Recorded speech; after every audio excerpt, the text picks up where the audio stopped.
Om Sri Aurobindo Mira, open my mind, my heart, my life to your light, your love, your power. In all things, may I see the divine. ଆଜି ଯେଉଁ ଆଫୋରିଜିମ୍ ଗୁଡ଼ିକ ଆମର ଆଲୋଚ୍ୟର ବିଷୟ ରହିଛି ତାହା ହେଉଛି ଆଫୋରିଜିମ୍ number 24 ଏବଂ ଗତ ଥରଠୁ ମଧ୍ୟ ଆମେ ଯେଉଁ ସବୁ ଆଲୋଚନା କରିଆସୁଛେ ଯେ ବୁଦ୍ଧିଗତ ଭୂମିରେ ଯେଉଁ ସବୁ ଦୁଇବିଧା ଅଛି, ଯେଉଁ ଦ୍ୱନ୍ଦ୍ୱ ଅଛି, ସାଧାରଣ ଲୋକ ଦୁଇଟି ବିରୋଧୀ ତତ୍ତ୍ୱ ବା ତା'ର କେତେ ଗୁଡ଼ିଏ ଆନୁମାନିକ କେତେ ଗୁଡ଼ାଏ କଳ୍ପନା ଜଳ୍ପନା ଭିତରେ ସେ ଅନେକ କଥା ଗୋଟେ ଏମିତି ଭାବି ନେଉଛି, ଏଇଟା ଏହା ହେଇପାରେ, ଏଇଟା ସେୟା ହେଇପାରେ, ଭଗବାନ ଏମିତି ହେବା ଉଚିତ, ଭଗବାନ ସେମିତି ହେବା ଉଚିତ, ବା ଭଗବାନ ତ ଏମିତି ହୋଇଥାନ୍ତି, ସେ ସେମିତି ହୋଇଥାନ୍ତି, ଏଭଳି କାହିଁକି, ତା ଚିନ୍ତାଧାରାର ଟିକେ କିଛି ଅଲଗା ହେଲେ ସେଇଠି ସେ ଗୋଟେ ନିଜ ଭିତରେ ଗୋଟେ ଅସ୍ୱସ୍ତି ଅନୁଭବ କରୁଛି, ବା ସେଠି ଗୋଟେ ଏଇଟା କେବଳ ଖାଲି ଭଗବାନଙ୍କ ବିଷୟକୁ ନେଇକି ନୁହଁ, ଜୀବନରେ ଯେତେ ସବୁ ଘଟଣାବଳୀ ସବୁ ଘଟୁଛି ତା ଭିତରେ କେତେବେଳେ ହସ, କେତେବେଳେ କାନ୍ଦ, କେତେବେଳେ ଭଲ, କେତେବେଳେ ମନ୍ଦ, ଏଇ ତା ଭିତରେ ଯେଉଁ ଏଇ ପ୍ରକାର ଯେଉଁ ଦ୍ୱନ୍ଦ୍ୱ ଉପୁଜୁଛି, ଏଇ ଦ୍ୱନ୍ଦ୍ୱର କାରଣ ହେଉଛି ତାର ବୁଦ୍ଧି, ତାର ଅହଂ ବୁଦ୍ଧି। ତାର ଅହଂ ବୁଦ୍ଧି ସେ କଥାଟାକୁ ଠିକ୍ ଭାବରେ ବୁଝିନି, ଠିକ୍ ଭାବରେ ଦେଖିପାରୁନି ଏବଂ ଚେତନାରେ ସେ ଗୋଟେ ନିମ୍ନଭୂମିରେ ଅଛି। ଚେତନାରେ ଅଗ୍ରସର ହେଇକରି ଆଉ ଗୋଟେ ଉଚ୍ଚତର ପାବଛକୁ ନ ଗଲେ ଏଇ ଘଟଣାରୁ ବା ୟାର ଯେଉଁ ପ୍ରତିକ୍ରିୟାରୁ ଏଇଠୁ ସେଥିରୁ ବଞ୍ଚିତ ହେବା ବା ସେଇ ପ୍ରତିକ୍ରିୟାରୁ ସେ ଏଇଟା ଏଇ ପ୍ରକାର ପ୍ରତିକ୍ରିୟା ତା ଭିତରେ ନିଶ୍ଚିତ ଭାବରେ ହେବ। ଏଇ ପ୍ରତିକ୍ରିୟାରୁ ସେ ଓହରି ଯାଇପାରିବନି ବା ମୁକ୍ତ ହୋଇପାରିବନି।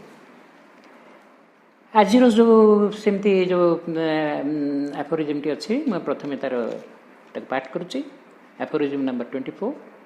When I pine at misfortune and call it evil, or I am jealous and disappointed, then I know that there is awake in me again the eternal full. ଯେତେବେଳେ ମୁଁ ଦୁଃଖ କଷ୍ଟରେ ପଡ଼ି କ୍ଷିପ୍ତ ହୁଏ ଏବଂ କହେ ଏହା ବଡ଼ ଖରାପ, କିମ୍ବା ଯେତେବେଳେ ମୋ ଭିତରେ ଦେଖାଦିଏ ଈର୍ଷା ଏବଂ ହତାଶା, ସେତେବେଳେ ମୁଁ ଜାଣେ ମୋ ଭିତରେ ଥିବା ସବୁଦିନିଆ ନିର୍ବୋଧଟି ଜାଗି ଉଠିଛି।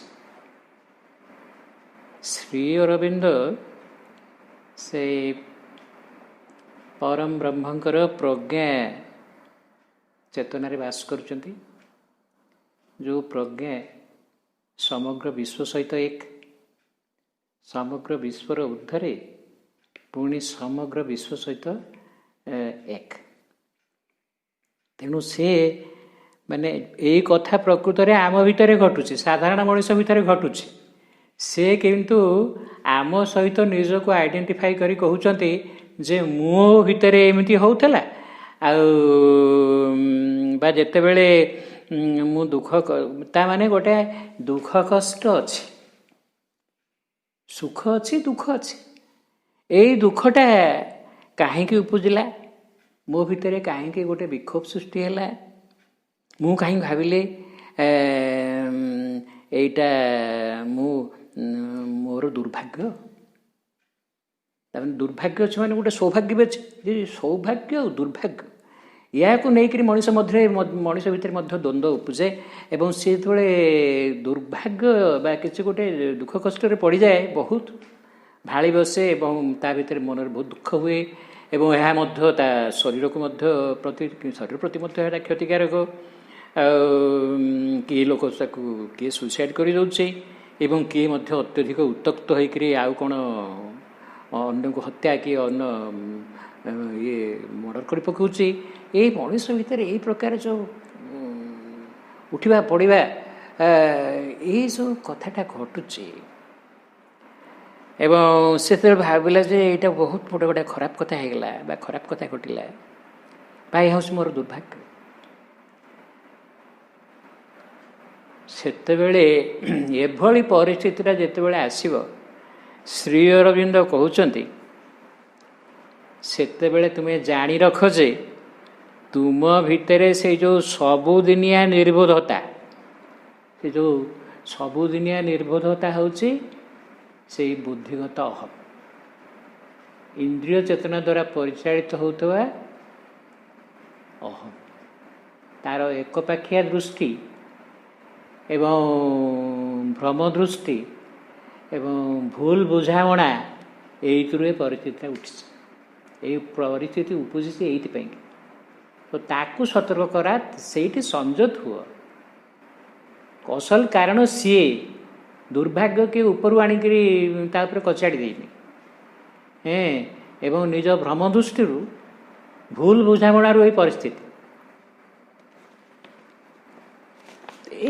ये सब कथा प्रभु कहबार जे आमे वर्तमान जो जो भाई भाव आम जीवन यात्रा चली जो बुद्धि को लेकर अहम को लेकर आम संकीर्णता को लेकर सीमितता को लेकर यहीटा सबुदिन यहाँ जाकिकी आम जीवन टाक सुखमय कर ठीक भाव में चलनी गोटे परिवर्तन आस नुआ युग आसूची बुद्धि पर आत्मा बुद्धि पर प्रज्ञा से आड़ को आमको आगे पड़ो तुम्हें जो देशर लोक हो जेते पाठ पढ़ी था जेते धन संपत्ति था तुम्हें गरीब हो कि धनी हो कि तुम्हें जमी जहाँ हुआ चेतनार स्तर को ये जो गोटे जगह श्री अरविंद कहते मनीष जातिर जिते समस्या से हूँ गोटे समन्वयर समस्या बोली लाइफ डिवाइन में कहते गोटे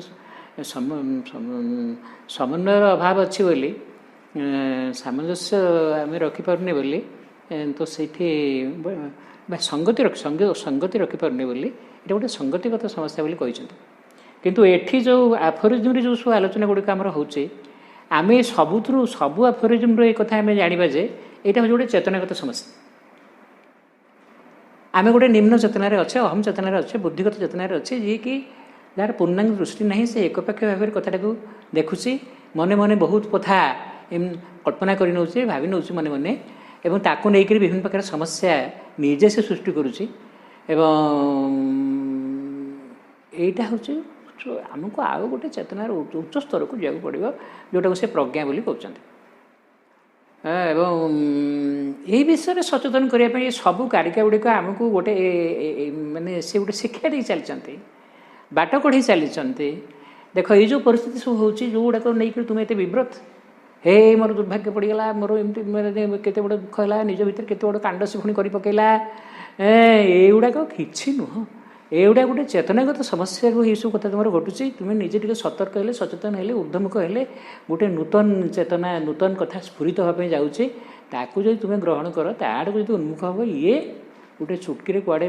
पलैब ये गोटे समस्या बोल किसी नुहे ये समस्या नुहे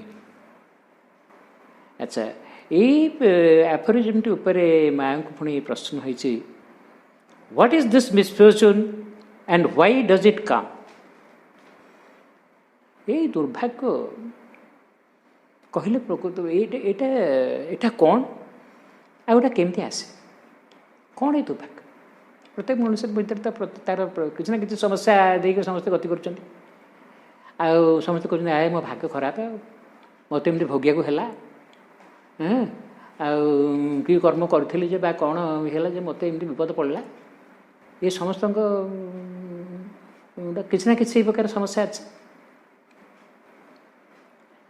या को लेकर माँ कहते जेकोसी परिस्थिति जोटा को से भावुँ मोर गोटे बड़ दुर्भाग्य पड़गला मत दंड भोग करा पड़ा मत एमती प्रकार कि जड़े आघात देला कि मत एमती जड़े एमती गाड़ी देला कि अपमानित कला कि मोर एमती ऐसा है तैसा है जो मन दुख जोटा को भावुँ मो पे यहाँ गोटे दुर्भाग्य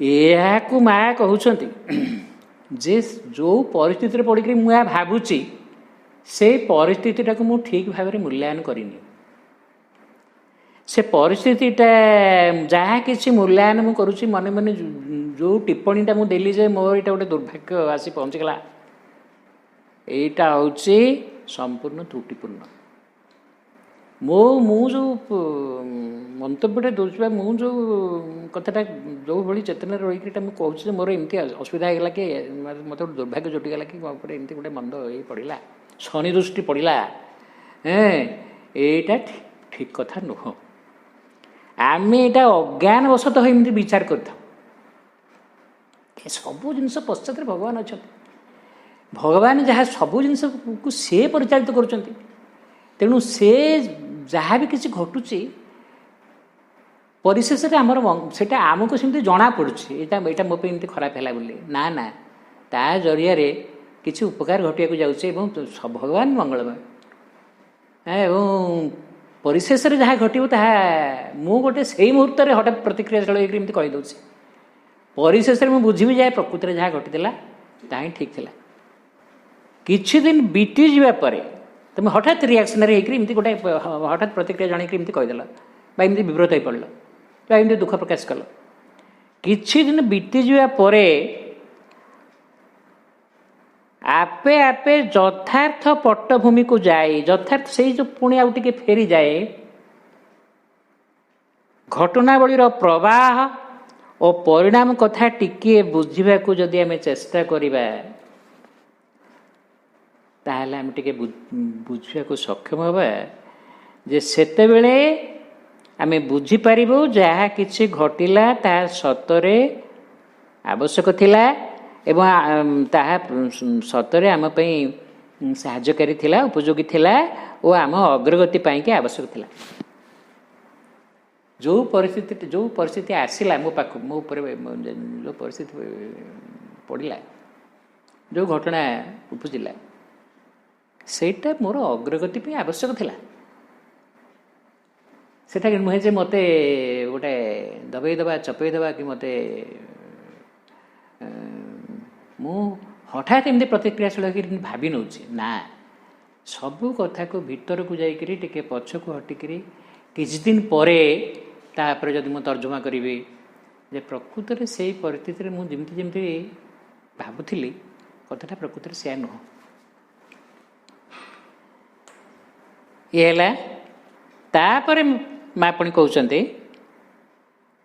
श्री अरविंद अज्ञताग्रस्त और कामना प्रपीड़ित लोक जे भूल परिस्थिति थाई विचार करिब से सही चिरंतन निर्बोध संकीर्ण मना अहम पाई यही शब्द व्यवहार कर जो कहते जो तो भितर से निर्बोधटी जागी उठिला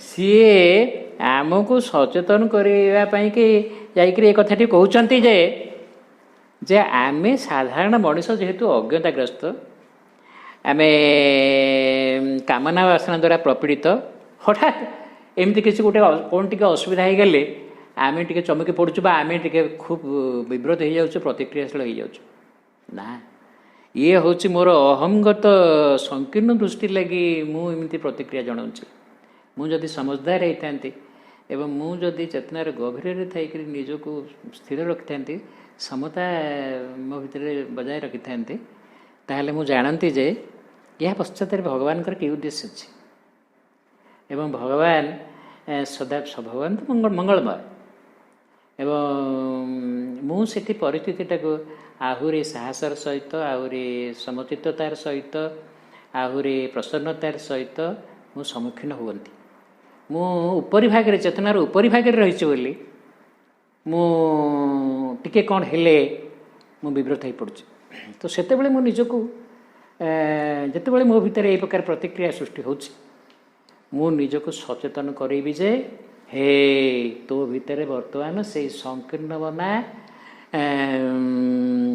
कामना प्रपीड़ित अज्ञ अहम बुद्धि वर्तमान जागे उठी ताकू टिके ब्रेक मार तापर लगाम लगा एवं हठात तेणु एमती अनेक घटना अच्छी थे कौन हो सत्य घटनाटा एवं पूराटा कहले टी असुविधा हो आम आश्रम गोटे भारी समस्या उपजी थाए गोटे घटना आटा मुझे ठीक मैंने या भाव में कहना एटू मुझे तो सब कथा बाबाजी को जना प्रपति आसता प्रपति आसता से उत्सव घर रोता मुझे पहुँचली मो चेहरा से जाणीदे मुझे भारी विव्रत अच्छी सब घटना तो कही सारे मत से कहले कहले देख आज ये कथा घटी काली आहरी कौन केते कथा घटो गोटे परिचालन क्षेत्र में विभिन्न समय विभिन्न समस्या सब आस स्टेप बैक मत कहले स्टेप बैक कहले हठात जहाँ किसी घटी जाऊ हठात डिसिजन नबनी टिके पछकू हटिक किसी समय तुम हठात ऐसा करदेवी तैसा करदेवी एमती न करी स्थिर रे पछकू हटो एवं किसी समय टिके गड़े दब तापर डिसिजन नब टिके माने किसी समय गड़ी गला परे सेठू सब कथा को विचार करी कौन कले ठीक हम से इंस्पिरेशनटा भितर माँ को स्मरण कले भितर से यहाँ पाइब से ये कथा मत कही मुझे से कथा मन रखी यहाँ मु आश्रम मत दायित्व दबार मत आश्रम दायित्व दबार मैंने अल्प कई मास भीतर घटनाटा तेणु मुझे सेबठू जानी हठात कौन परिस्थिति विव्रत न होकर जहाँ घटी जाऊ पछके टे पछकू हटो एवं हठात डिसिजन नबनी से समझते एमती करदा सेमती करदा आगला से आगला तुमको मत आए लोक भी अच्छा तुमको अपोज करिया लोक अच्छा कि हठात किसी डिसिजन नबनी टे गड़ेदेव आगे भीतर को जावाई चेष्टा कर अच्छा प्रभु ही आमको ये होशियार करदे जिते बड़े एमती घटना घटुचे अरे मोर एमती दुर्भाग्य पड़गला मोर एमती होगा सेमती होगा घा एवं मुंड कचाड़ी हो कि गाड़ी हाथ दे बसिक हो डिप्रेशन भीतर को जावा कि हठात कि विव्रत हो पड़ा ये कथा करना बरं होशियार हो जे ये समय तुम मंदबुद्धि तुम से जो अहम बुद्धि से मुंड टेकी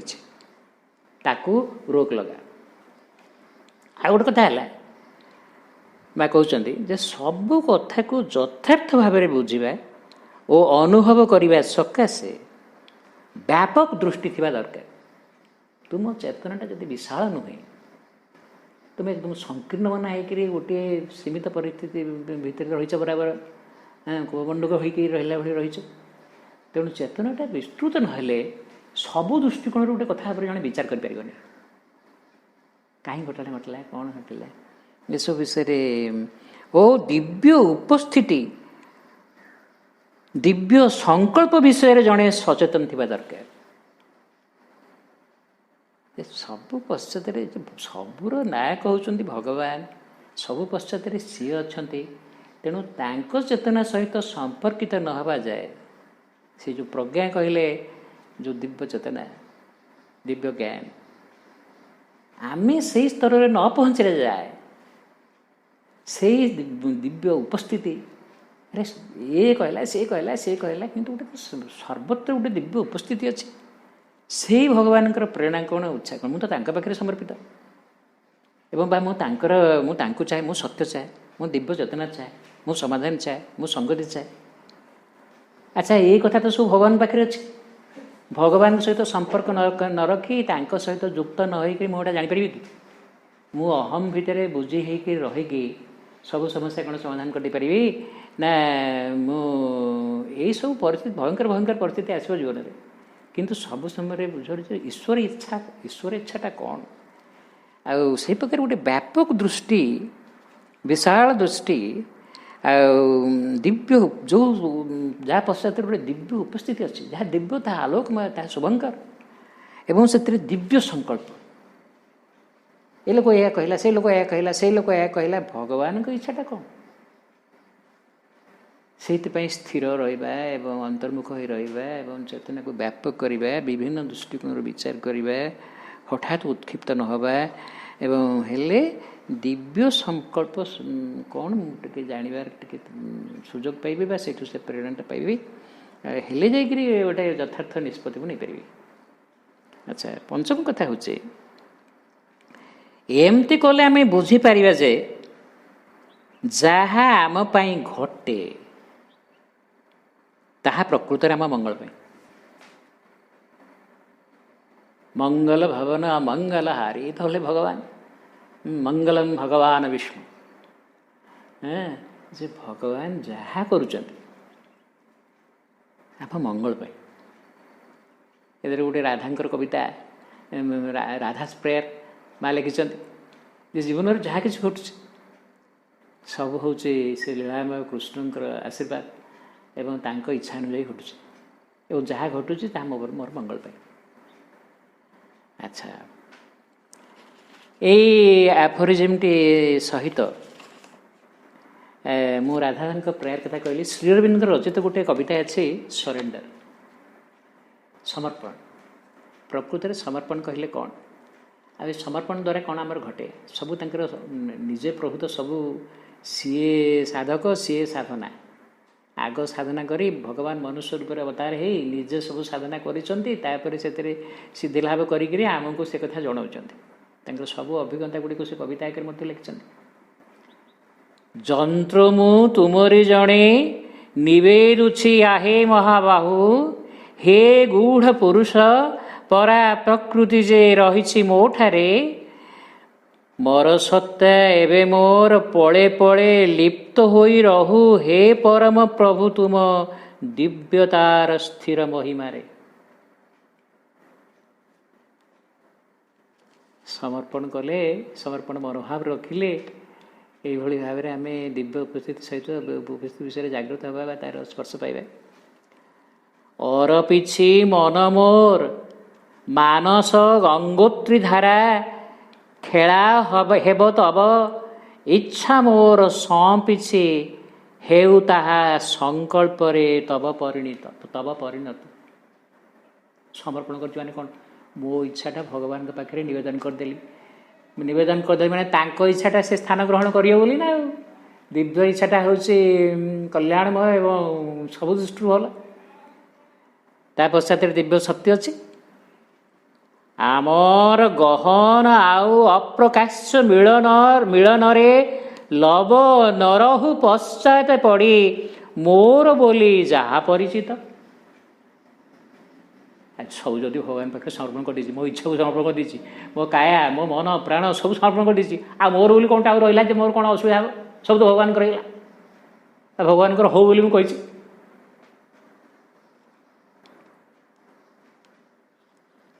ତବ ପ୍ରେମ ବିଶ୍ୱ ଛନ୍ଦେ ହୃଦୟ ହେବ ସ୍ପନ୍ଦମାନ ମୋର,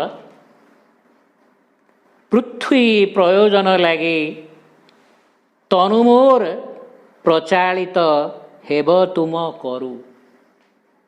ତୁମ କର ମାନେ ତୁମ ହସ୍ତ ଦ୍ୱାରା ସବୁ ତୁମେ ମୋ ଭିତରେ ରହିକି ସବୁ କାର୍ଯ୍ୟ କରିବ, ସବୁ ପରିଚାଳନା କରିବ, ତୁମେ ସ୍ଥାନ ଗ୍ରହଣ କରିବ, ମୋର ସବୁ ଅଙ୍ଗ ପ୍ରତ୍ୟଙ୍ଗକୁ ତୁମେ ଅଧିକାର କରିବ। ଶିରା ପ୍ରଶିରାରେ ମୋର ସଞ୍ଚରିବ ନିସ୍ୟନ୍ଦିନୀ ତୁମର ଅବସର।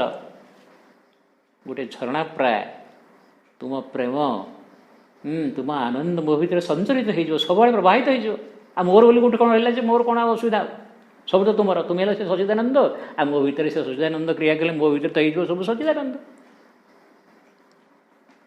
ଶିରା ପ୍ରଶିରାରେ ମୋର ସଞ୍ଚରିବ ନିସ୍ୟନ୍ଦିନୀ ତୁମର ଅବସର, ଜ୍ୟୋତିର ଶରମା ହେବ ଚିନ୍ତା ମୋର ଛୁଟିବାକୁ ତୁମ ବିକ୍ରମରୁ।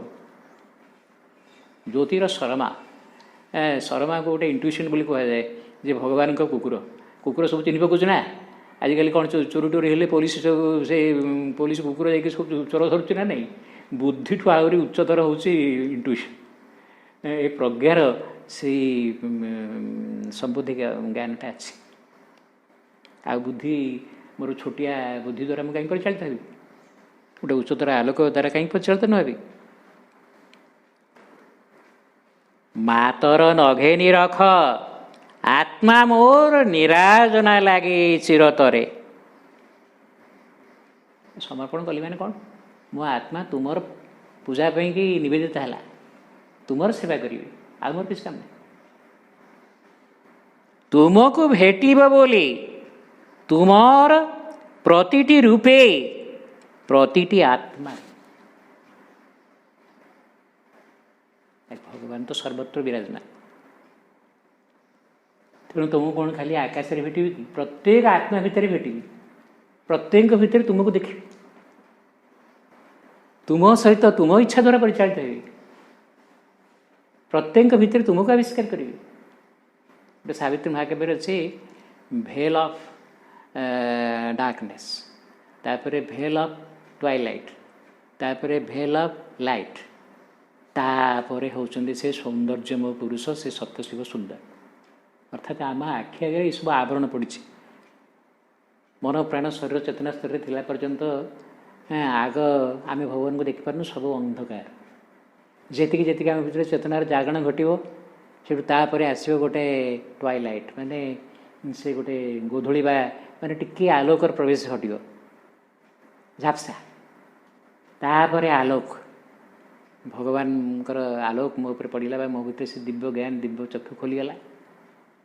तापर असल भगवान जी होचंती सच्चिदानंद, तांकर मध्य एक व्यक्तित्व अच्छे, और सी भगवान कहले से जन व्यक्ति ना, से विशाल, से मत जन व्यक्ति, तांक सहित मो साक्षात हवाटा सेटा ही हूँ से दिव्य दर्शन। तो समर्पण लक्ष्य हूँ यही कथा प्राप्त हवा। तो या सहित संपर्कित परवर्ती एपरमेंट, when I see others suffer, I feel that I am unfortunate. But the wisdom is not mine. Sees the good that coming and approves. अन्य माने कष्ट पाउथुआर देखिले मु निजको हतभाग्य मन करे। मन कर बाटर आसु देखली जे जणे जणे को हत्या कर दीछि, ताको देखला मात्रे मो भीतर आए जे माने सकाळ मॉर्निंग शो दे लोक भाबे जे सकाळ गोटे अशुभ कथा देखिले कि सुनिली, मो देहटा सुते शीते उठुछि, अरे आज मो ये दिनटा मोर केमति कोन जीव, माने गोटे हठात मन भीतर गोटे छानिया पशि आसला ना, जे जेमति माने मो हतभाग्य भाई कौन कि न घटिला, कौन घटना नहला, ये गोटे एक्सीडेंट हो कौन गोटे गोटे कथा घटिले हठात आम भीतर सब सेक हो जाऊँगी, आम भीतर गोटे ये आसी जाऊँ, गोटे हताशा भाव आसी जाऊँ, गोटे आम भीतर गोटे नैराश्य पशि आस। किंतु जो प्रज्ञा मोर नुहे, मु गोटे बुद्धिगत से अहम चेतना बा से जो सीमित बुद्धि बा जो विभाजनी बुद्धि बा संकीर्ण बुद्धि से स्तर में मुझे बोली सब घटना मत किसी गोटे मो इच्छा विरुद्ध में मु जोटा भल लगे मत से भाई किसी गोटे घटना घटीगला माने मु हठात व्यस्त हो पड़ी। किंतु जो प्रज्ञा मोर नुहे, जहाँ भगवान कर मो स्थान में जदि भगवान थाते बा से प्रज्ञा को प्राप्त होता बा प्रज्ञा को प्राप्त होता है, मुझे से प्रज्ञा को प्राप्त होता बा जे से प्रज्ञा को प्राप्त होता है, से किंतु से अवस्था भितर आगत प्राय शुभ देखिपारे एवं ताकू समर्थन जनाए। जो जो कथा माने जहाँ जहाँ घटी जोड़ा मो मो दृष्टि में हूँ भारी खराब बा गोटे कौन माने माने सपोज ये जो साधारण कथा गुड़ा तो समस्त मानकर किसी गोटे विराट एक्सीडेंट होगा कि कौटी कौन बड़ क्षति होगा कि कौटी कौन होगा से आम गोटे हठात बर्तमान जमी जो कोविड समस्या आस समस्ते बर्तमान आम समझे समस्ते गोटे तापर कौन हम ये देख अर्थनीति घुषुड़ी गला से बर्तमान सब जगह सब जलुची सब जगह सब कथा को नहीं जातिभेद कथा को नहीं करी धर्मभेद कथा को नहीं करी अर्थनीति कथा को नहीं करी रोग समस्या को नहीं करी सब आड़े बर्तमान से अमेरिका हो बड़ बड़ देश आरंभ कर छोट देश पर्यंत समस्ते बर्तमान गोटे अनिश्चितता एवं गोटे माने गोटे दहन भितर अच्छा ना सब जगह अच्छे किंतु एटा जदिव बाहर केमी जना पड़ुची जदि आम दिव्य दृष्टि प्राप्त होता भगवान सहित युक्त होता आम भीतर से विशाल दिव्य दृष्टि था आम बुझते जे प्रकृत में यहाँ घटी आउ गोटे शुभ शुभ आउ गोटे मंगलमय आउ गोटे शुभंकर कथा घटिया को जाऊँगी तेणु एते विव्रत न होकर आम एटा समर्थन जना ना यहाँ जहाँ बर्तमान जो जहाँ किसी घटी ठीक घटी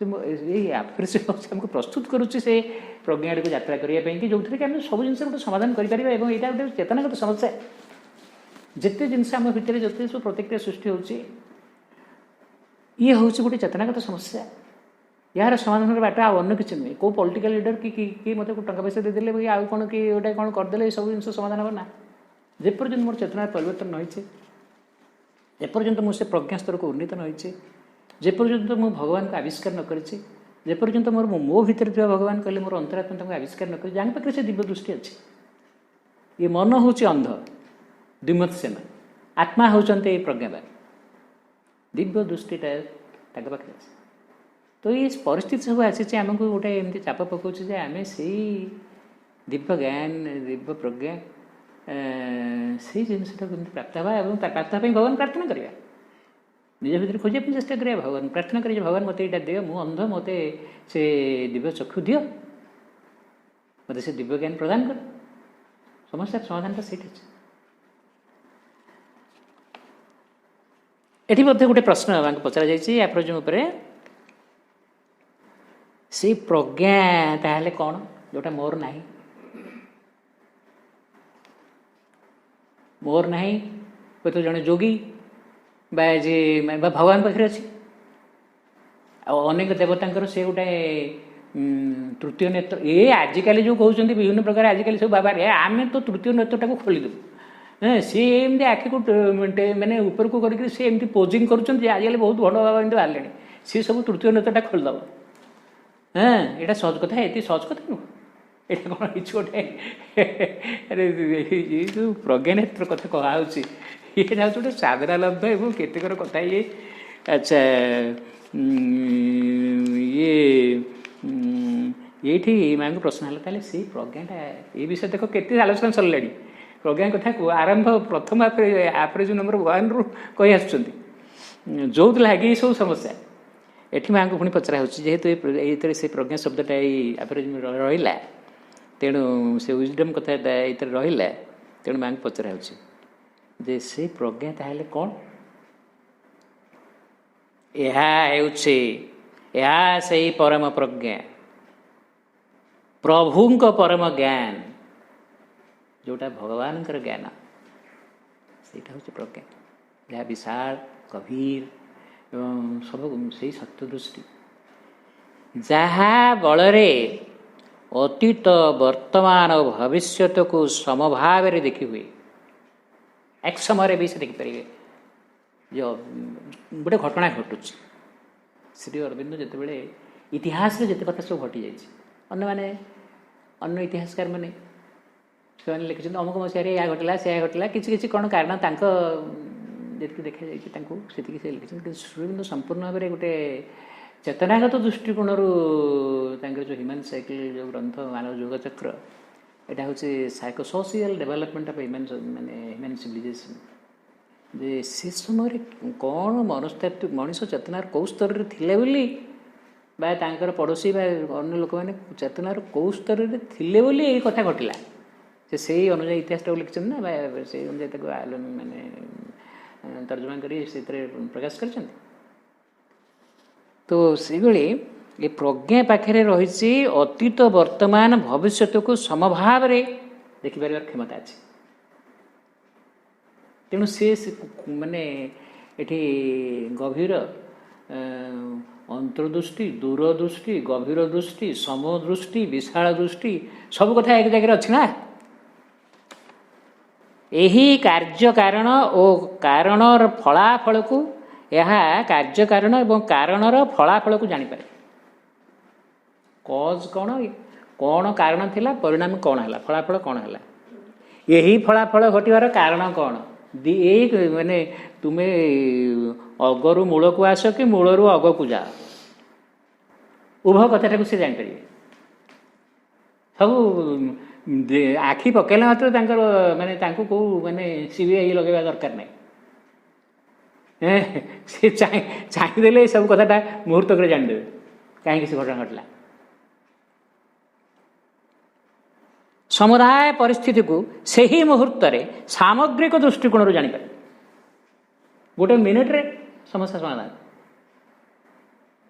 तांको आखि आगे तांको एक्सरे आगे सब स्पष्ट दिव्य प्रकृति किपरि भगवान को प्रकाश करने पाई। अच्छा से माने भगवान दीटा रूप दिव्य सी दिव्य पुरुष सी दिव्य प्रकृति जड़े देखुंट जड़े कार्यकारी करुँच माँ जमी जो कथा लिखिं without him I exist not without me he is unmanifest तांको बिना मोर अस्तित्व ना से सबु कथा को नियंत्रण करुँच सबु कथा को धारण कर रही and without me he is unmanifest मो बिना से अप्रकाश्य भगवान कहले प्रकृत कौन से किमिति माने विशाल केमिति से समताविष्ट केमिति से आनंदमय केमिति चैतन्यमय केमिति सत्यमय ताकू ये जड़ जगत भितर गोटे नाटक भली गोटे दृश्य पर आउ गोटे दृश्य भली प्रकृति दिव्य प्रकृति प्रकाश कर चलते काल भितर। तो दिव्य प्रकृति किपरि भगवान को प्रकाशित करने क्रमान्वय पथरे क्रमान्वय अग्रगति पथरे यात्रा करुछि ताहा देखिपारे। प्रज्ञानेत्र थिबा व्यक्ति सिद्ध पुरुष योगी भगवान बा भगवान अवतार से जापर तेणु तांकर किसी प्रतिक्रिया देखिबार नहीं सब कथा से आनंद भोग कर सब कथा सम्मति प्रकृति सब दिव्य प्रकृति सब कार्य सम्मति सब कथा जे मंगलमय गोटे उच्चतर सोपान को अग्रगति करुचे से देखिपार। दिव्य परिपूर्णता आड़क तार आरोहण क्रम को देखिपारे सब जिन दिव्य परिपूर्णता आड़क जाऊँ नर्कगामी हो ऊर्ध्वगामी हो जो मंगलमय भविष्य आसूचे ताहा आड़क समस्ते किपरि यात्रा करुछंती ता देखिपारे। तेणु यथार्थ प्रज्ञा ताहा अनुमोदन करिथाए जहाँ सब घटना घटी जाउछि तांका बिना सम्मति रे कौन कथा घटुनी आ जहाँ घटुची ताहा मंगल पाई ताहा हमर अग्रगति पाई एवं समस्त अग्रगति पाई। द्वितीय कथा भणी से प्रज्ञा संपर्क कहते तेणु आमर अदूरदर्शिता संकीर्ण बोधशक्ति और भ्रमपूर्ण अनुभव दुख जंत्रण परिणत होता है। आम जो कष्ट पाऊँ दुख होगा मनकर तार मोर पिला कबिला ना कि मोर कौन गोटे घटना घटीगला मुझे भारी मो मन भर भारी दुख अच्छे मोपाई कौन घटुची कौन घटुनी जो कि मुझे भारी दुख पाऊँ यही दुख पाइबाटा यहाँ हूँ आम अदूरदर्शिता संकीर्ण बोधशक्ति और भ्रमपूर्ण अनुभव यहाँ ही हमको दुख जंत्रण पकाउे आ दुख जंत्रण किसी कारण नहीं मुझे से प्रज्ञा को प्राप्त होता मुझे बराबर प्रसन्न चित्त बजाय रखती सदाबे आनंद अच्छे अहेतुक आनंद जो आनंद कौन से कारण पर निर्भरशील नुह सकाल परिस्थिति में से आनंद को बजाय रखिपार दुख बोली किसी ना ता संविधान में दुख शब्द ना हताश शब्द ना सदाबे प्रसन्न चित्त एथुरु स्पष्ट प्रमाणित है तृतीय कथा प्रज्ञा को कथाटा को बुझे कहते जे जेते शीघ्र आम बुझीपर ओ दिव्य यही कथाटा आम जिते जे ये सब हूँ आम गोटे चेतनागत भ्रांति दृष्टिटा हूँ गोटे भूल चेतनार अच्छी बोली मत दुख अनुभव हो जंत्रणा अनुभव हो तो ये प्रमाणित है ये एफोरिज्म प्रमाणित है जे जेते शीघ्र आम बुझीपर ओ दिव्य संकल्प सह सहयोग करवा से अनुसार जंत्रणा दूरीभूत हम मुझे तार कार्यकरण को बुझीगली बा भगवान को इच्छा सम्मति जनइली पाखे समर्पित हेली ताको सादर ग्रहण कली सानंद समर्थ सहयोगी आत्मसमर्पण आनंदरे सेटा को ग्रहण कली सत्य ज्ञानदीप्त शिष्यर आनुगत्य सत्य ज्ञान हूँ प्रज्ञा से आलोकित होकर मुझे बुझीगली एवं भगवान पाखे अनुगत हेली तांको कथा को कार्यकारी करने सम्मति देली ଆଉ ଭଗବାନଙ୍କର ସେବକର ଆନୁଗତ୍ୟ ସେବା ମନୋଭାବ ରଖିକିରି ଏ କାମଟା ସବୁ ତାଙ୍କ ଇଚ୍ଛାକୁ କାର୍ଯ୍ୟକାରୀ କରିବା ପାଇଁ ଲାଗି ପଡ଼ିଲି। ମୋର ଦୁଃଖ ବୋଲି କିଛି ନାହିଁ। ମୋ ଏଥିରେ ଆଉ ଆଧ୍ୟାତ୍ମିକ ଜୀବନ ସାଂସାରିକ ଜୀବନ ଭିତରେ କଥା ଘଟୁନି। ଯାହା କିଛି ଘଟୁଛି ମୋର ସଂସାର ଆଉ ଇଏ ଗୋଟେ ଶ୍ରୀମା ଶ୍ରୀଙ୍କ ଯୋଗରେ ସାଂସାରିକ ଜୀବନ ଆଧ୍ୟାତ୍ମିକ ଜୀବନ କିଛି ଫରକ ନାହିଁ।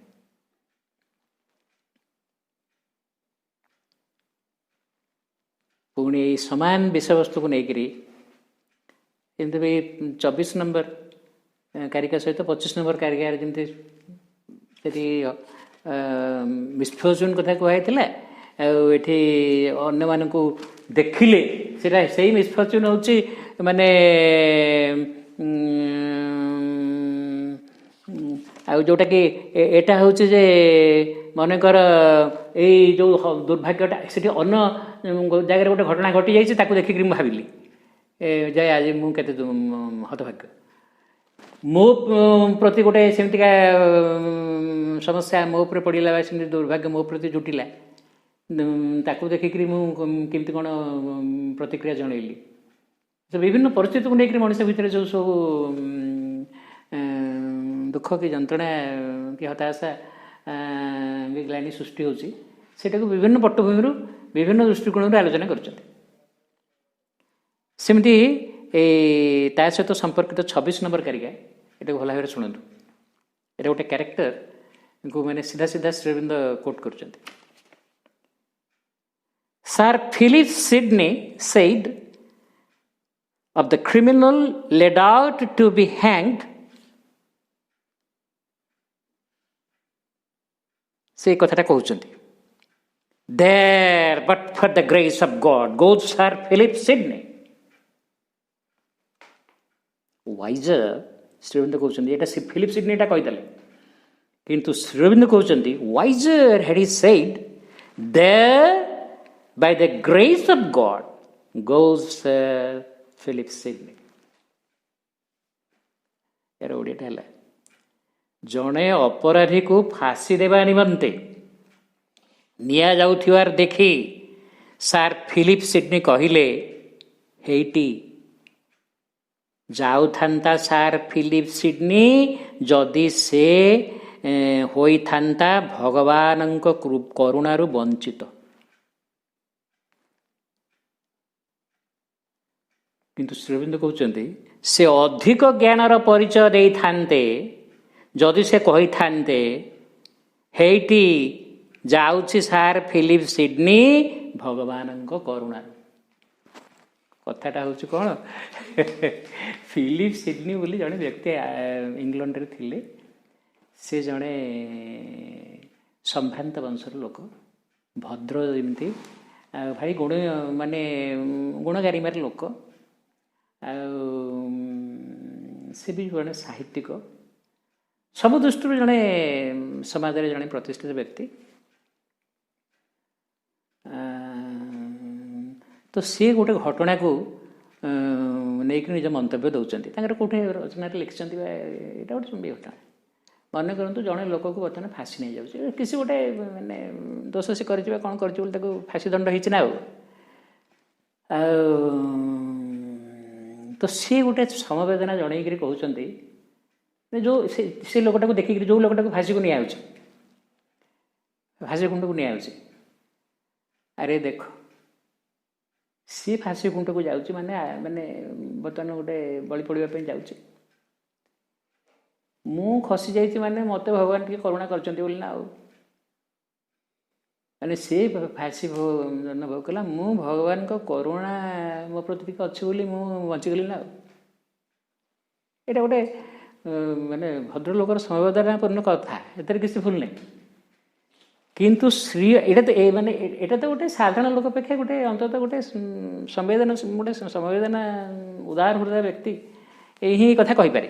ସବୁ ଲୋକ କ'ଣ କହୁଛନ୍ତି କି ଯାଇଛି ବଢ଼ିଆ ହେଇଛି, ଏମିତି କେତେ କେତେ କଥା ଲୋକ ବିଭିନ୍ନ ପ୍ରକାର ମନ୍ତବ୍ୟ ଦେଉଛନ୍ତି। ଇଏ ଯେହେତୁ ଜଣେ ସହୃଦୟ ସମ୍ପନ୍ନ ବ୍ୟକ୍ତି, ସୁହୃଦୟ ସମ୍ପନ୍ନ ବ୍ୟକ୍ତି, ଏଇ କଥାଟା ଗୋଟେ ଉଦାରମାନ ବ୍ୟକ୍ତି, ସେ ଗୋଟେ ସମବେଦନା ଜଣେଇକିରି କଥାଟା କହିଲେ। କିନ୍ତୁ ଶ୍ରୀଅରବିନ୍ଦ କହୁଛନ୍ତି ଏଇ ଯେଉଁ କହିଦେଲେ ଯେ ସିଏ ଫାଶୀ ଖୁଣ୍ଟକୁ ଯାଇଛି, ମୁଁ ଭଗବାନଙ୍କ କୃପାରୁ ବଞ୍ଚିଗଲି ବୋଲି, ଶ୍ରୀଅରବିନ୍ଦ କହୁଛନ୍ତି ନା ଆହୁରି ବିଜ୍ଞତାର କଥା ହେଇଥାନ୍ତା ସେ ଯଦି କହିଥାନ୍ତେ ଯେ ମୋତେ ବି ଯଦି ଜେଲ୍ ଯିବାକୁ ପଡ଼ିଥାନ୍ତା, ଯଦି ସେଇ ମୁହୂର୍ତ୍ତରେ ମୁଁ ସବୁ ଜିନିଷ ପଶ୍ଚାତରେ ଯଦି ଭଗବାନଙ୍କୁ ଦେଖିପାରିଥାନ୍ତି, ବା ସେଇ ଯେଉଁ କଏଦୀ ବା ସେଇ ଯେଉଁ ଆସାମୀ ଭିତରେ ବି ଭଗବାନଙ୍କୁ ଦେଖନ୍ତି, ଭଗବାନଙ୍କ ଇଚ୍ଛା କ'ଣ ଜାଣିପାରିଥାନ୍ତି, ସବୁ ପରିସ୍ଥିତିକୁ ମୁଁ ମଧ୍ୟ ସମାନ ଚେତନାରେ ଗ୍ରହଣ କରିଥାନ୍ତି ଏବଂ ସବୁ ଯେ ଭଗବାନଙ୍କର କରୁଣା, ସବୁ ତାଙ୍କ ସଂକଳ୍ପରେ ପରିଚାଳିତ ହେଉଛି, ସବୁଠି ସିଏ ଅଛନ୍ତି, ଏଇ କଥାଟା ମୁଁ ଯଦି ଅର୍ଥାତ୍ ଫିଲିପ ସିଡନୀ ଜଣେ ଉଦାର ହୃଦୟ ସମ୍ପନ୍ନ ବ୍ୟକ୍ତି, କିନ୍ତୁ ତଥାପି ତ ସେ ବୁଦ୍ଧି ଚେତନାରେ ଅଛନ୍ତି ନା, ତଥାପି ତ ଅହମ୍ ଚେତନାରେ ଅଛନ୍ତି ନା, ସିଏ ତ ଗୋଟେ କେଉଁ ଦିବ୍ୟ ଚେତନା ଦିବ୍ୟ ଯୋଗୀ ବା ଜଣେ ମାନେ ସିଦ୍ଧ ମହାତ୍ମା ନୁହନ୍ତି, ସାଧାରଣ ମଣିଷ, କିନ୍ତୁ ତଥାପି ସାଧାରଣ ମଣିଷ ଅପେକ୍ଷା ବହୁତ ଭଲ ମଣିଷ।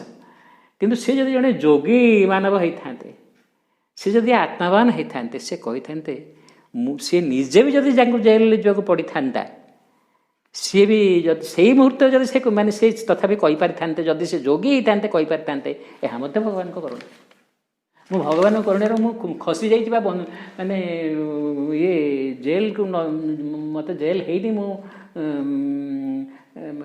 ଘରେ ରହିଛି, ଏକଥା ନ କହିକି ସେ କହିଥାନ୍ତେ, ଯଦି ସେ ତାଙ୍କୁ ବି ଜେଲ୍ ଯିବାକୁ ପଡ଼ିଥାନ୍ତା, ସେ ବି ଯଦି ତଥାପି ସେ କହିଥାନ୍ତେ ଏହା ମଧ୍ୟ ଭଗବାନଙ୍କ କରୁଣାରୁ ହେଇଛି। ଏଇଠି ତାକୁ କହିବା ଏଠି ଭଗବାନ, ଏଇଟା ହେଉଛି ଆଫୋରିଜିମ୍ ଗୁଡ଼ାକ ଏଇଭଳି ସବୁ ଦୃଷ୍ଟାନ୍ତ ଦେଇକରି କୁହାହେଇଛି, ଏଇଟା ଅକଲ ମାନେ ଗୁଡୁମ ହେଇଯିବ କି ଇଏ କ'ଣ କଥା। ଆଚ୍ଛା ଆଚ୍ଛା, ଏହା ଉପରେ ସେ ଜଣେ ପଚାରିଲେ ଯେ ଏଇଟା କ'ଣ ବୁଝିହେଲାନି, ତାର ମାନେ ୟାର ମର୍ମଟା କ'ଣ, ମାନେ ଏଇଟା କେମିତି ଟିକେ ସାଧାରଣ ଲୋକ ଆଫୋରିଜିମ୍ଟା ଟିକେ ଡିଫିକଲ୍ଟ ହେଇଯାଉଛି। ଏଠୁ ମା ଏଠି କହୁଛନ୍ତି, ପ୍ରଥମେ ମା ବୁଝେଇଲେ ଯେ ଫିଲିପ ସିଡନୀ କିଏ, ଯେଉଁଟା ମୁଁ କହିସାରିଲିଣି, ଜଣେ ସମ୍ଭ୍ରାନ୍ତ ସମ୍ପନ୍ନ ସାହିତ୍ୟିକ ଏବଂ ଭଦ୍ର ଏବଂ ଉଦାରମନ ବ୍ୟକ୍ତି। ଆଚ୍ଛା, ସେ ରାଷ୍ଟ୍ରନୀତିଜ୍ଞ, କବି, ଉଦାର ହୃଦୟ ଲୋକ। ଆଚ୍ଛା, ବର୍ତ୍ତମାନ ଯେଉଁ କଥା ମୁଁ କହିଛି, ସେ ଦୋଷୀଟା ଯାଉଛି ଫାଶୀ ଖୁଣ୍ଟକୁ, ତାକୁ ଦେଖିକିରି ଏଇ କବି ମାନେ ଲାଇନଟା କହିଛନ୍ତି ଯେ ଦେଖ ହେଇଠି ଯାଉଥାନ୍ତା ସାର୍ ଫିଲିପ ସିଡନୀ, ମାନେ ମୁଁ ନିଜେ ବି ମୋତେ ଜେଲ୍ ଯିବାକୁ ପଡ଼ିଥାନ୍ତା ଯଦି ସେ ହୋଇଥାନ୍ତେ ଭଗବାନଙ୍କ କରୁଣାରୁ ବଞ୍ଚିତ, ମୋତେ ଯଦି ଭଗବାନ ରଖିନଥାନ୍ତେ ନା କରୁଣା କରିନଥାନ୍ତେ ମୋତେ ବି ଯିବାକୁ ପଡ଼ିଥାନ୍ତା ବୋଲି କହିଦେଇଛନ୍ତି। ଆଚ୍ଛା, କିନ୍ତୁ ଶ୍ରୀଅରବିନ୍ଦ ସେଠି କହୁଛନ୍ତି ବରଂ ଅଧିକ ଭଲ ହେଇଥାନ୍ତା ଯଦି ସେଇଟା କହିଥାନ୍ତେ ଯେ ହେଇଠି ଯାଉଛି ସାର୍ ଫିଲିପ ସିଡନୀ ଭଗବାନଙ୍କ କରୁଣା। ତାମାନେ ଜେଲ୍ ଦଣ୍ଡ ହେଇଥିଲେ ମଧ୍ୟ ଭଗବାନଙ୍କ କରୁଣାରୁ। ତେଣୁ ଏଇ କଥାଟା କହିବାର ସାହସ କାହାର ଆସିବ ଏବଂ କିଏ କହିପାରିବ? ଯିଏ ଭଗବାନଙ୍କୁ ଉପଲବ୍ଧି କରିଛି। ସବୁ ହେଉଛି ମାନେ ତାଙ୍କ ଦଣ୍ଡ ବି ତାଙ୍କର ପ୍ରସାଦ। ସବୁ ପରିସ୍ଥିତିରେ ମୁଁ ଭଗବାନଙ୍କୁ ଦେଖୁଛି। ଯେମିତି ପ୍ରହ୍ଲାଦ, ଇଏ ଜେଲକୁ ଯିବା ଯାହା, ଫାଶୀ ଖୁଣ୍ଟକୁ ଯିବା ଯାହା, ଇଏ ପ୍ରହ୍ଲାଦକୁ ତା ବାପା ମାରିବାର ଯେତେ ଉପାୟ କରିଛି ସବୁଗୁଡ଼ାକ ସେୟା ନୁହଁ କି? ତାକୁ ମାରିବା ପାଇଁ ଚେଷ୍ଟା କରିଛି। କେଉଁ ପରିସ୍ଥିତିରେ ସେ ପ୍ରହ୍ଲାଦ ଟିକିଏ ବିଷର୍ଣ୍ଣ ହେଇଛି ନା ଟିକିଏ ଈଶ୍ୱର ଚିନ୍ତନ ବା ସବୁଠି ସେ ବିଷ୍ଣୁଙ୍କୁ ଦର୍ଶନ କରୁଥିଲେ। ସେ ସାପ ଭିତରେ ସେ ଯେତେ ସେଇ ଯେଉଁ ତା ବାପା ଭିତରେ ତାଙ୍କ ବାପା ଯାହାକୁ ପଠେଇଛନ୍ତି ମାରିବା ପାଇଁକି ତା ଭିତରେ, ଆଉ ଯେଉଁ ଉପାୟରେ ତାଙ୍କୁ ମରାଯିବ ତା ଭିତରେ, ସେ ପୋଡ଼ିକିରି ହେଉ କି ସାପ ମେଳରେ ଛାଡ଼ିବାକୁ ହେଉ କି ହାତୀ ସାମ୍ନାରେ ତାଙ୍କୁ ଛାଡ଼ିବାକୁ ହେଉ କି ପାହାଡ଼ ଉପରୁ ଫୋପାଡ଼ି ଦେବାକୁ ହେଉ, ଯେତେ ଉପାୟ ଅବଲମ୍ବନ କରିଛନ୍ତି ସିଏ ସଦାବେଳେ ସେଇ ଯେଉଁ ପ୍ରଜ୍ଞା ଆଉ ସେ ବିଷ୍ଣୁ ଚେତନା ଆଉ ସେ ସେଇ ଚେତନାରେ ଅଛନ୍ତି ବୋଲି ତାଙ୍କୁ ଟିକିଏ ଦୁଃଖ ଲାଗିବାର ନାହିଁ। ସିଏ ସଦାବେଳେ ସେଇ ପ୍ରସନ୍ନ ଚିତ୍ତ ବଜାୟ ରଖିକିରି ସେ ସେଇ ସମତା ଭିତରେ ରହିଛନ୍ତି। ଏଇ କଥାଟା କେମିତି ସମ୍ଭବ ହେଲା ପ୍ରହ୍ଲାଦ କ୍ଷେତ୍ରରେ? ସିଏ ଯେହେତୁ ସେ ପ୍ରଜ୍ଞା, ସେଇ ବ୍ୟାପକ ଚେତନା, ସେ ଦିବ୍ୟ ଚେତନାରେ ବାସ କରୁଥିଲେ ବୋଲି। ଆଉ ଯଦି ଏଭଳି ଅବସ୍ଥାରେ ସାର୍ ଫିଲିପ ସିଡନୀ ଥାନ୍ତେ, ସେଇ ଅବସ୍ଥାରେ ଥିଲେ ଏଇଟା ସେ କହିପାରିଥାନ୍ତେ, କହିବାଟା ଅଧିକ ଭଲ ହେଇଥାନ୍ତା। ତାମାନେ ଶ୍ରୀଅରବିନ୍ଦ ଆମକୁ ପ୍ରେରଣା ଦେଉଛନ୍ତି ଯେ ସବୁ ଜିନିଷ, ଏଠି ମ୍ୟାଚ କଥା କହୁଛନ୍ତି ଯେ ଭଗବାନଙ୍କ କୃପା ସର୍ବଦା ରହିଛି ସବୁ ଘଟଣା ପଛରେ। ଆମର ପ୍ରତିକ୍ରିୟା ଯାହା ହେଉନା କାହିଁକି, ଭଲ ମନ୍ଦ ଦୁର୍ଘଟଣାମୟ ହଉ ବା ଆମର ଉପକାରୀ ହଉ ବା ଅପକାରୀ ହଉ, ଯେଉଁଟା ବାହାରକୁ ଦେଖିଲା ଭଳି ହୁଏତ ସେ ସେମିତି ଜଣାପଡ଼ିପାରେ, କିନ୍ତୁ ସବୁ ପଶ୍ଚାତରେ ଭଗବାନ ଅଛନ୍ତି। ଭଗବାନ ହେଲେ ମଙ୍ଗଳମୟ, ଯେମିତି ଆମେ ପ୍ରହ୍ଲାଦର ଦୃଷ୍ଟାନ୍ତଟା ଭାଗବତରେ ଅଛି। ଆଉ ପ୍ରଜ୍ଞା ଚେତନାକୁ ଲାଭ କଲେ ଆମେ ଏଇ ମନୋଭାବ ପୋଷଣ କରନ୍ତି। ଆଉ କେଉଁଥିରେ ଆମର କିଛି ଦୁଃଖ ବା ଆମର କିଛି ପରାଭବ ବା କିଛି ଗୋଟେ ଆମକୁ କେଉଁ କଥା କଷ୍ଟ ଲାଗନ୍ତାନି, ସବୁ ଅବସ୍ଥାରେ ବି ଆମେ ଆନନ୍ଦମୟ ହେଇକି ରହିପାରନ୍ତି। ସାର୍ ଫିଲିପ ସିଡନୀ ଯୋଗୀ ହୋଇଥିଲେ ବୁଝିଥାନ୍ତେ ମାନବ ଏକତା କ'ଣ। ଏଠୁ ଗୋଟେ କଥା, ଏଠୁ ଆହୁରି ଗୋଟେ ବଡ଼ କଥା ମା କହିଲେ ଯେ ମୁଁ ଖାଲି ଗୋଟିଏ ବୁଦ୍ଧିଗତ ପ୍ରାଣୀ, ଅହଙ୍ଗତ ପ୍ରାଣୀ, କ୍ଷୁଦ୍ର ମାନବ ନୁହଁ, ଯାହାର ପ୍ରଜ୍ଞା ଚେତନା ଅଛି। ମୁଁ ହେଲି ବିଶ୍ୱମାନବ। ଯିଏ ପ୍ରଜ୍ଞା ଚେତନାରେ ବାସ କରୁଛି, ମୁଁ ମହାମାନବ, ମୁଁ ବିଶ୍ୱମାନବ, ମୁଁ ଦିବ୍ୟ ମାନବ।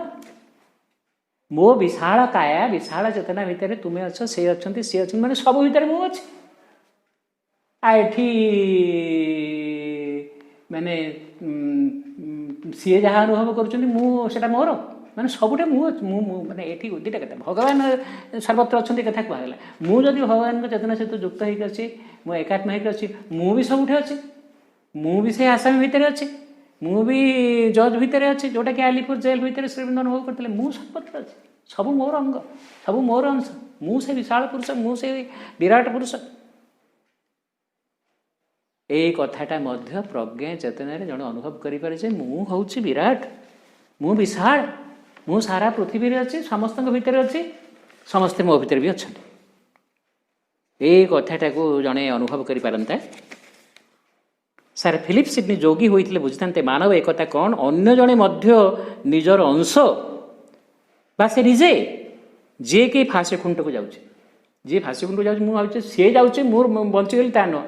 ସେ ଯାଉଛି ମାନେ ମୁଁ ବି ଯାଉଛି, ଏବଂ ମୁଁ ସେଟାକୁ ସମଚିତ୍ତତା ସହିତ ଗ୍ରହଣ କରିପାରିଥାନ୍ତି ଏବଂ ସେଇଠି ବି ଭଗବାନଙ୍କୁ ଅନୁଭବ କରିଥାନ୍ତି। ସେ ଜେଲଟା ତ ଶ୍ରୀବୃନ୍ଦଙ୍କ ପାଇଁ ଆଶ୍ରମ ହେଲା, ଆଶ୍ରମ ଭିତରେ ସେ ହିଁ ଭଗବାନଙ୍କୁ ଆବିଷ୍କାର କଲେ। ସେ ଭାବିଲେନି ଯେ ମୋତେ ଏଠି ଦଣ୍ଡ ଦିଆଯାଇଛି। ପ୍ରଥମେ ଆଗ ବୁଦ୍ଧିଗତ ସ୍ତରରେ ଥିଲା ପର୍ଯ୍ୟନ୍ତ ଅନୁଭବ କଲେ, ଆରେ ମୁଁ ଦେଶ ପାଇଁ, ମୋ ଜାତି ପାଇଁ ନିଜକୁ ଆତ୍ମବଳି ଦେଇଛି, ଭଗବାନ ମୋତେ କାହିଁ ରକ୍ଷା କଲେନି, ଭଗବାନ କ'ଣ ମୋତେ ଜେଲ ଭିତରକୁ ପଠାଇଦେଲେ। ତାପରେ ଭଗବାନ ସହିତ ତାଙ୍କର କଥୋପକଥନ ହେଇଛି। ତାପରେ ସେ ଗୀତାର ଧାରାରେ ସାଧନା କରିଛନ୍ତି। ଭଗବାନ କହିଲେ ନା, ତୁମେ ସାଧାରଣ ଜୀବନରେ ଥିଲେ ଯେଉଁ କଥାଟାକୁ ଛାଡ଼ି ଗୋଟେ ମାନେ ପଲିଟିକ୍ସ ଗୋଟେ ନିଶା ନା, ରାଜନୀତିଆ ଲୋକ ତାଙ୍କର ଗୋଟେ କେତେ ଗୁଡ଼ା ତାଙ୍କର ପ୍ରତିଦିନର ଅଭ୍ୟାସ। ସେ ଯେତେ ପ୍ରକାର ଖବରକାଗଜ ବାହାରୁଛି ପଢ଼ିବେ, କେଉଁଠି ରାଜନୀତି କ'ଣ ହେଲା, ଇଏ ହେଲା ସିଏ ହେଲା, ଯେମିତି ମାନେ ବ୍ୟବସାୟୀ ଲୋକ ଇଏ ବସିଛନ୍ତି ଆମ ଆଗରେ, ଆଜି କେଉଁଠି କ'ଣ ରେଟ୍ ହେଲା, ଅମୁକ ଜିନିଷ କୁଇଣ୍ଟାଲ କେତେ, ତେଣୁ ସେ ଅନୁଯାୟୀ ତାଙ୍କର ସବୁ ମାନେ ପ୍ରସ୍ତୁତ ହେଉଛନ୍ତି ନା। ତାଙ୍କ ରେଟ୍ଟା ବଢ଼େଇବେ ନା କମେଇବେ କି କ'ଣ କରିବେ, କି କେଉଁଠି ଶସ୍ତାରେ ମିଳୁଛି ବର୍ତ୍ତମାନ ଯାଇକରି ଏବେ ଜିନିଷ ଟିକେ ଶସ୍ତା ହେଇଗଲା, ବଡ଼ ବଡ଼ ବେପାରୀମାନେ ଫୋନ୍ ଧରି ବସୁଛନ୍ତି ନା, ଆଉ ବମ୍ବେରେ କ'ଣ ରେଟ୍ ଅଛି, ଯେଉଁଠୁ ଯେଉଁ ଜିନିଷଟା ଆସୁଛି, କାହିଁକିନା ତା ବିଜନେସ୍ଟା ଆଫେକ୍ଟେଡ଼ ହେବ। ଏ କଥାଟା ଯେମିତିକା ଯେ ରାଜନୀତିଆ ଲୋକ ସେ ସେମିତିକା ଇଏ ରଖିଛି। ତ ଶ୍ରୀବୃନ୍ଦ ମଧ୍ୟ ସେତେବେଳେ ଆଉ ତାଙ୍କର ସେଇଟା ନିଶା, ଯିଏ ଯେଉଁ ଧନ୍ଦାରେ ଅଛି ତାର ସେଇ ନିଶା ନା ଆଉ।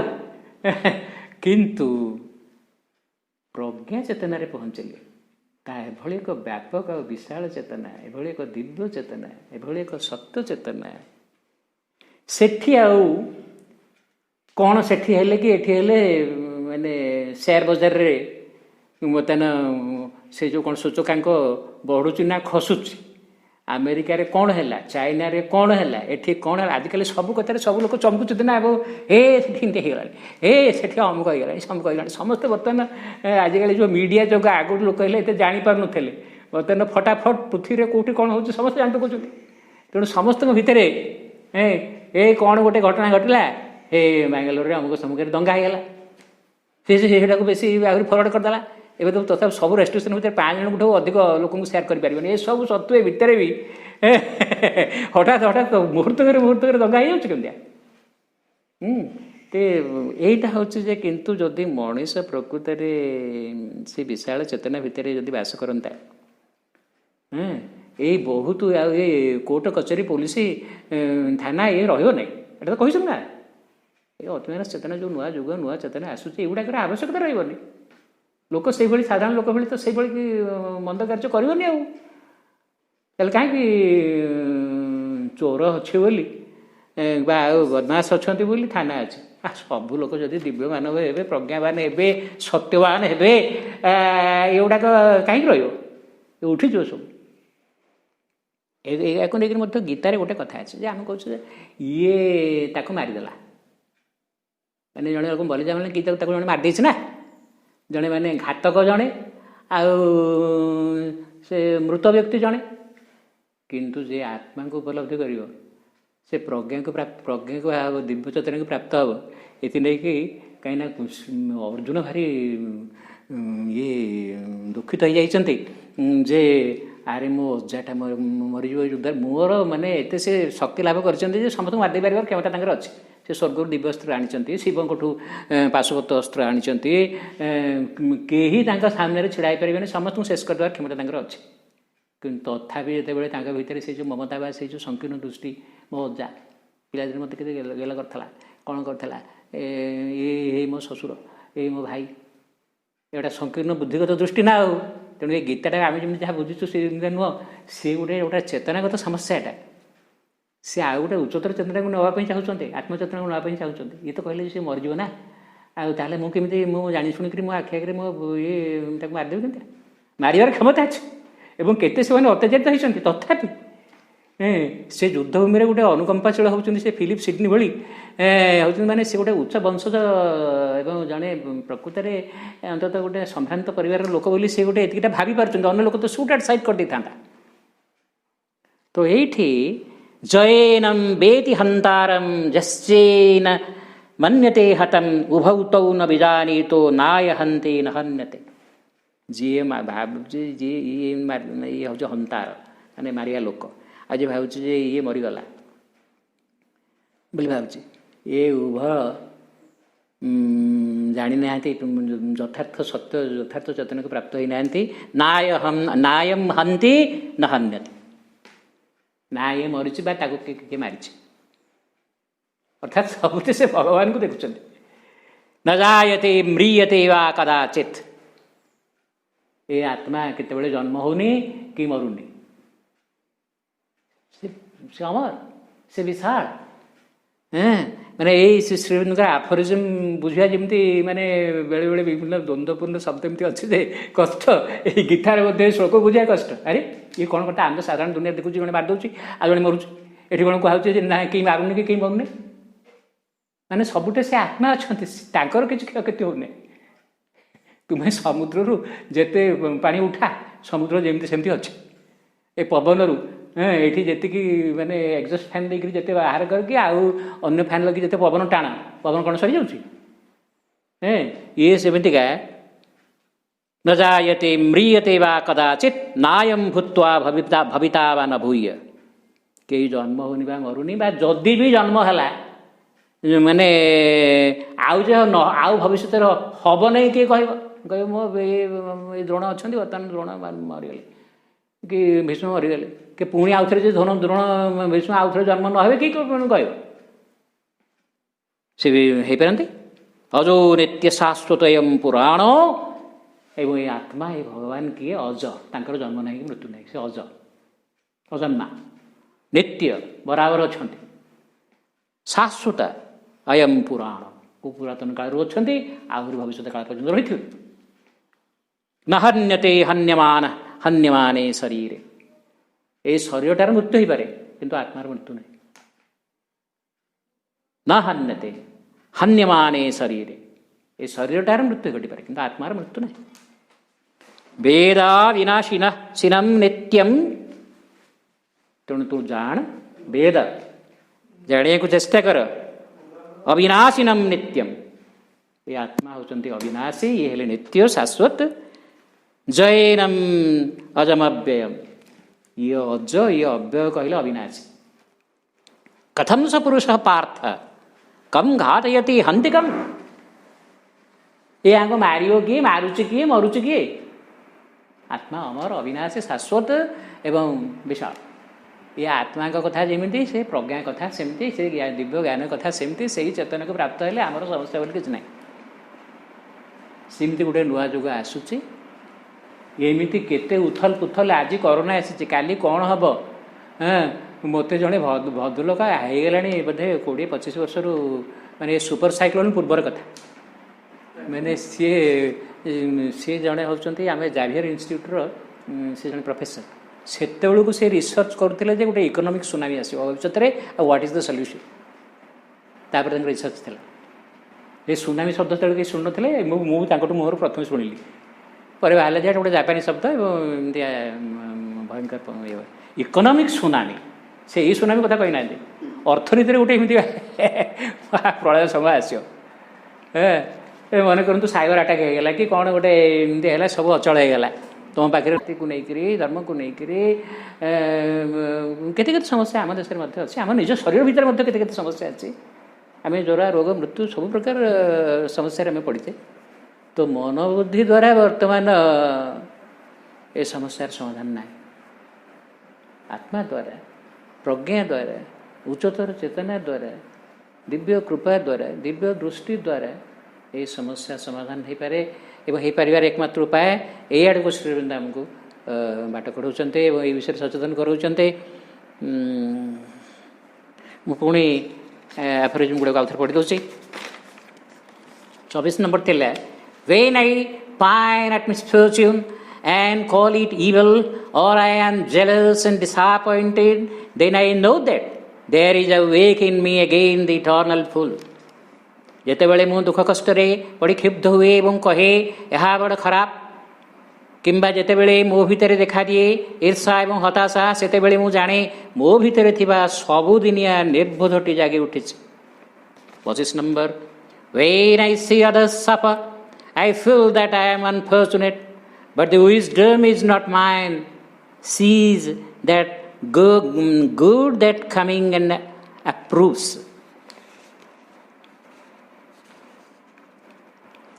ଅନ୍ୟମାନେ କଷ୍ଟ ପାଉଥିବାର ଦେଖିଲେ ମୁଁ ନିଜକୁ ହତଭାଗ୍ୟ ମନେ କରେ କିନ୍ତୁ ଯେଉଁ ପ୍ରଜ୍ଞା ମୋର ନୁହେଁ ସେ କିନ୍ତୁ ସେହି ଅବସ୍ଥା ଭିତରେ ଆଗତ ପ୍ରାୟ ଶୁଭ ଦେଖିପାରେ ଏବଂ ତାକୁ ସମର୍ଥନ ଜଣାଏ 26 number Sir Philip Sidney said of the criminal led out to be hanged there but for the grace of God goes Sir Philip Sidney wiser had he said there by the grace of God goes Sir Philip Sidney ଜଣେ ଅପରାଧୀକୁ ଫାଶୀ ଦେବା ନିମନ୍ତେ ନିଆଯାଉଥିବାର ଦେଖି sir Philip Sydney କହିଲେ ହେଇଟି ଯାଉଥାନ୍ତା sir Philip Sydney ଯଦି ସେ ହୋଇଥାନ୍ତା ଭଗବାନଙ୍କ କରୁଣାରୁ ବଞ୍ଚିତ ସେ ଅଧିକ ଜ୍ଞାନର ପରିଚୟ ଦେଇଥାନ୍ତେ ଯଦି ସେ କହିଥାନ୍ତେ ହେଇଟି ଯାଉଛି ସାର୍ ଫିଲିପ ସିଡ୍ନି ଭଗବାନଙ୍କ କରୁଣାରୁ ବନ୍ଦେ ମାତରମ୍।